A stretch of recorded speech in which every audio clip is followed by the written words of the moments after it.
Hello, ನಮಸ್ತೆ friends. ಪರಿಪಾಕ ವಿಧಾನ ಚಾನಲ್ಗೆ ತಮ್ಮೆಲ್ಲರಿಗೂ ಆತ್ಮೀಯ ಸ್ವಾಗತ. ಇವತ್ತು ನಾವು ಮಾಡ್ತಾ ಇರುವಂಥ ಅಡುಗೆ ಕ್ಯಾರೆಟ್ ಖೀರ್. ಇದಕ್ಕೆ ಬೇಕಾಗಿರೋ ಸಾಮಗ್ರಿಗಳು: 3 ಕ್ಯಾರೆಟ್ನ ಬೇಯಿಸಿ ಇಟ್ಕೊಂಡಿದ್ದೀನಿ, ಕುಕ್ಕರಲ್ಲಿ 3 ಕೂಗು ಬೇಯಿಸಿ ಇಟ್ಕೊಂಡಿದ್ದೀನಿ. 1 ಕಪ್ ಹಾಲು, 3 ಟೇಬಲ್ ಸ್ಪೂನ್ ತೆಂಗಿನ ತುರಿ, 2 ಟೇಬಲ್ ಸ್ಪೂನ್ ಗಸಗಸೆ, ಹಾಗೆ ಒಂದು 5-6 ದಳನ ಕೇಸರಿನ ಬಿಸಿ ಹಾಲಲ್ಲಿ ನೆನೆಸಿಟ್ಕೊಂಡಿದ್ದೀನಿ.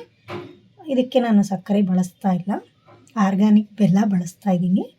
ಬೆಲ್ಲ 1/4 ಕಪ್ಪು ಫ್ರೆಂಡ್ಸ್. ಹಾಗೆ ರುಬ್ಬಲಿಕ್ಕೆ ಒಂದು 5-6 ಗೋಡಂಬಿ, ಹಾಗೆ ತುಪ್ಪದಲ್ಲಿ ಹುರಿದು ದ್ರಾಕ್ಷಿ ಗೋಡಂಬಿ ಕೊನೆಯಲ್ಲಿ ಹಾಕೋಬೇಕು. ಇದಿಷ್ಟು ಬೇಕಾಗಿರುವಂಥ ಪದಾರ್ಥಗಳು. ಈಗ ಇದನ್ನು ಮಾಡೋ ವಿಧಾನ ನೋಡ್ಕೊಳ್ಳೋಣ. ಇದನ್ನೆಲ್ಲವನ್ನು ಈಗ ಮಿಕ್ಸಿ ಮಾಡ್ಕೋಬೇಕು. ಇದು ಬೆಲ್ಲದ ಬದಲಾಗಿ ನೀವು ಇದಕ್ಕೆ ಖರ್ಜೂರವನ್ನು ಸಹ ಬಳಸ್ಬೋದು, ಖರ್ಜೂರದ ಪೇಸ್ಟ್ ಕೂಡ ಬಳಸ್ಬೋದು. ಬೆಲ್ಲ ತಿನ್ನಲ್ಲ ಅನ್ನೋದಾದರೆ ಖರ್ಜೂರದ ಪೇಸ್ಟ್ ಕೂಡ ಬಳಸ್ಬೋದು. ಈ ಕ್ಯಾರೆಟ್ನ ಹೆಚ್ಕೊಂಡು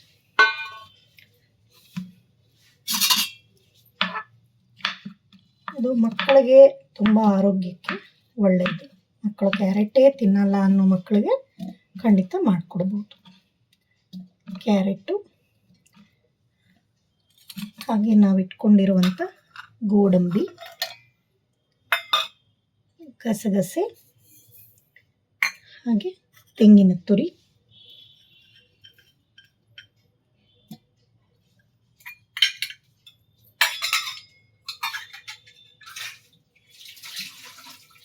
ಮತ್ತು ಇದಕ್ಕೆ ಸ್ವಲ್ಪ 1 ಕಪ್ ಹಾಲಲ್ಲಿ ನಾನು ಇದು ರುಬ್ಬಲಿಕ್ಕೆ ಅರ್ಧ ಕಪ್ಪು ಹಾಲು ಹಾಕ್ಕೋತೀನಿ.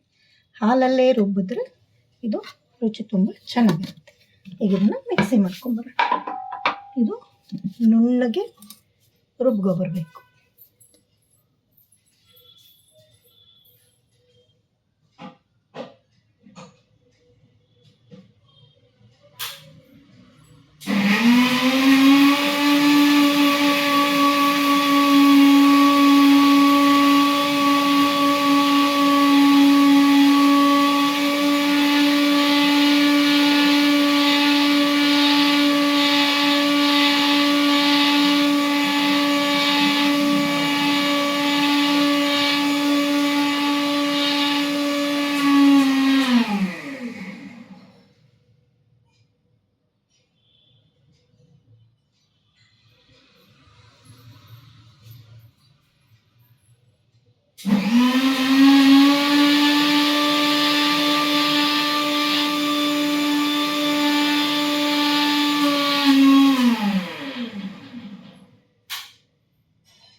ಈಗ ಮಾಡುವ ವಿಧಾನ ನೋಡ್ಕೊಳ್ಳೋಣ.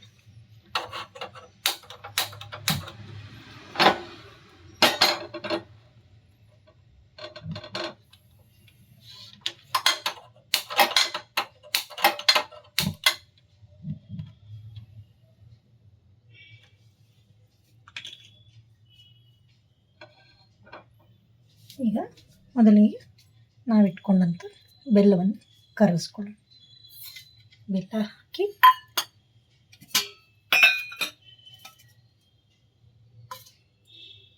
ಒಂದು 2-3 ಸ್ಪೂನು ನೀರು ಹಾಕಿ ಬೆಲ್ಲ ಕರಗಿ. ಇದಕ್ಕೆ ನಿಮಗೆ ನಿಮ್ಮ ಸಿಹಿ ರುಚಿ ಅನುಗುಣವಾಗಿ ಬಳಸಬೇಕು. ಯಾಕೆಂದರೆ ಕ್ಯಾರೆಟಲ್ಲೂ ಸಿಹಿ ಇರುತ್ತೆ, ಗೋಡಂಬಿ ಕೂಡ ಸಿಹಿ ಆಗುತ್ತೆ. ಬೆಲ್ಲ ಕರಗಿ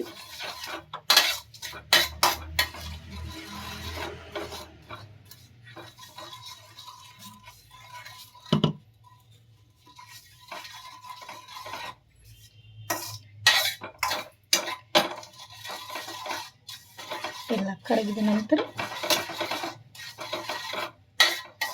ನಾವು ಇದಕ್ಕೆ ರುಬ್ಬಿರೋ ಮಿಶ್ರಣವನ್ನು ಹಾಕ್ಕೊಂಡು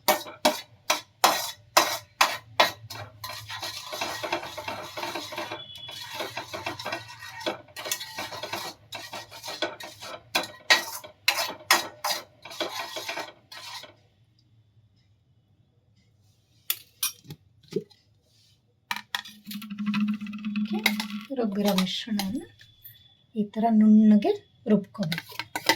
ರುಬ್ಬಿರೋ ಮಿಶ್ರಣ ಹಾಕಿ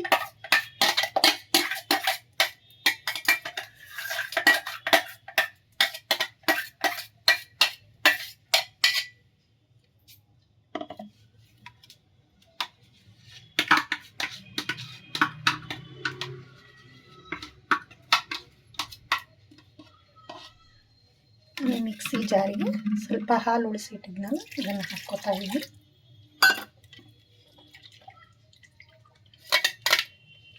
ಇದನ್ನೆಲ್ಲವನ್ನು ಹಾಕ್ಕೊಂಡು ಹಾಕ್ಕೊಳ್ಳೋಣ. ಇದು ನಿಮಗೆ ಹದ ಯಾವ ಥರ ಬೇಕಾದರೂ ಮಾಡ್ಬೋದು, ಗಟ್ಟಿ ಬೇಕಾದ್ರೂ ಮಾಡ್ಕೋಬೋದು ಅಥವಾ ನೀವು ನೀರಾಗಿ ಬೇಕಾದರೂ ಮಾಡ್ಕೋಬೋದು. ತುಂಬ ನೀರು ಮಾಡ್ಕೋಬಾರ್ದು, ತುಂಬ ಗಟ್ಟಿನೂ ಮಾಡ್ಕೋಬಾರ್ದು.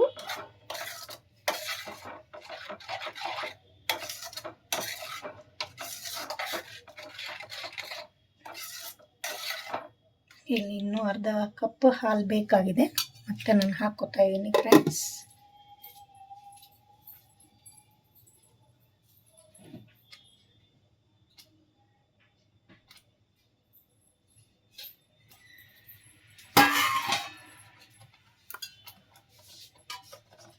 ಹಾಲನ್ನು ಕಾಯಿಸಿ ಆರಿಸಿ ರೂಮ್ ಟೆಂಪ್ರೇಚರ್ ಇರಬೇಕು. ಅರ್ಧದಿಂದ ಮುಕ್ಕಾಲು ಕಪ್ ಹಾಲಾದರೆ ಸಾಕು. ಅದು 1-2 ಕುದಿ ಬರಲಿ.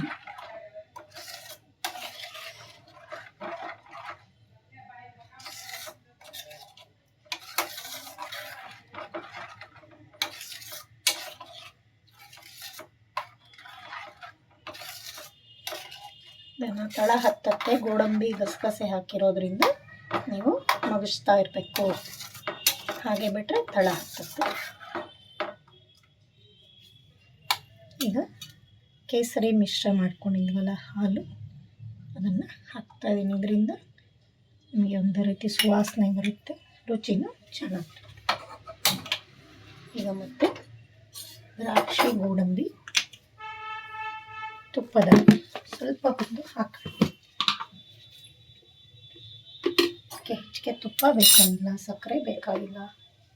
ಮಕ್ಕಳಿಗೆ ಆರೋಗ್ಯಕರವಾಗಿರುತ್ತೆ. ಖಂಡಿತ ಪ್ರಯತ್ನ ಮಾಡಿ ಫ್ರೆಂಡ್ಸ್.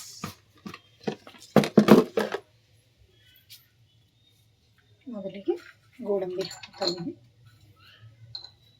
ಗೋಡಂಬಿ ಸ್ವಲ್ಪ ಬಾಡಿದ ನಂತರ ದ್ರಾಕ್ಷಿ ಹಾಕ್ಕೊಳ್ಳೋಣ.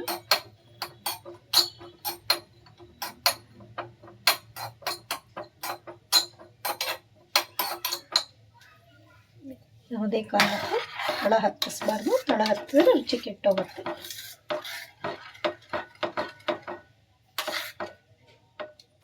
ಇದು ಕೇಸರಿ ಆಪ್ಷನ್ನು, ಬೇಕಿದ್ದರೆ ಹಾಕ್ಕೊಳ್ಳಿ. ಕ್ಯಾರೆಟ್ ಫ್ಲೇವರೇ ಚೆನ್ನಾಗಿ ಬರುತ್ತೆ, ಬಟ್ ಕೇಸರಿ ಹಾಕಿದ್ರೆ ರುಚಿ ಚೆನ್ನಾಗಿರುತ್ತೆ.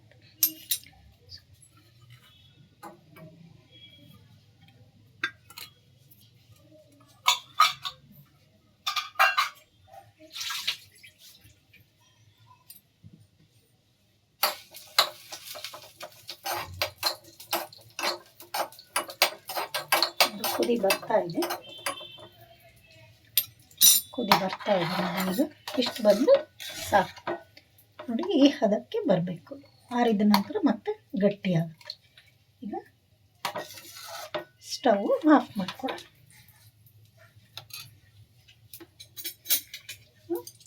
ದ್ರಾಕ್ಷಿ ಗೋಡಂಬಿನ ಹಾಕ್ತಾ ಇದ್ದೀನಿ ಫ್ರೆಂಡ್ಸ್. 10 ನಿಮಿಷದಲ್ಲಿ ಕ್ಯಾರೆಟ್ ಖೀರ್ ರೆಡಿ ಆಯಿತು.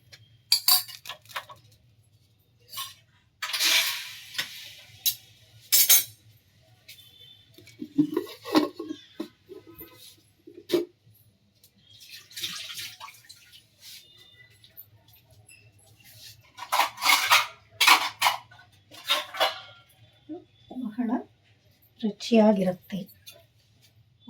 ಪ್ರಯತ್ನ ಮಾಡಿ ನೋಡಿ.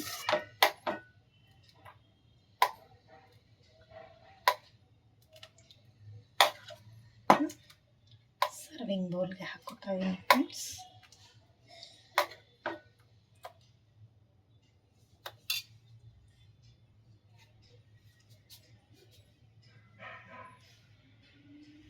ನೀವೆಲ್ಲರೂ ಇಷ್ಟಪಡುವಂಥ ಕ್ಯಾರೆಟ್ ಕೀರ್ ಸವಿಯಲು ಸಿದ್ಧ.